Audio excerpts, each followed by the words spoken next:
ഇത്തവണയും പലിശ നിരക്ക് കുറയ്ക്കുമോ? ഉപഭോക്തൃ വില സൂചികാടിസ്ഥാനത്തിൽ പണപ്പെരുപ്പം 8 മാസത്തോളമായി കുറഞ്ഞുകൊണ്ടിരിക്കുകയാണ്. 2020 ശേഷം ആദ്യമായി ജൂണിൽ സൂചിക 2.1% കുറഞ്ഞു. എന്നാൽ മെയ് മാസത്തിൽ ഇത് 2.82% ഇതോടെയാണ് റിസർവ് ബാങ്ക് നടപ്പ് സാമ്പത്തിക വർഷത്തെ രണ്ടാമത്തെ പണാവലോകന യോഗം ചേർന്നത്. ഓഗസ്റ്റ് 4 മുതൽ 6 വരെ ചേർന്ന യോഗത്തിലും റിപ്പോ നിരക്ക് കുറയുമെന്നും അതിന് സാധ്യത ഇല്ലെന്നും പറയുന്നവരുണ്ട്. എന്നാൽ ഈ വർഷം തന്നെ റിസർവ് ബാങ്ക് 3 തവണയാണ് ചർച്ചയിലൂടെ പലിശ നിരക്ക് 1% കുറച്ചത്.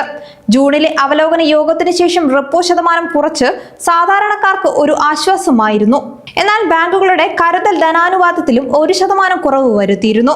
ഇത് തുടർച്ചയായി കുറയ്ക്കുന്നത് ശരിയായ രീതിയല്ല. നിലവിലെ സാഹചര്യങ്ങളും ഭാവിയിലെ വ്യതിയാനങ്ങളും കൂടി കണക്കിലെടുത്ത് മാത്രമേ ഈ നിരക്ക് കുറയ്ക്കുകയുള്ളൂ എന്ന് reserve bank governor Sanjay Malhotra വ്യക്തമാക്കി.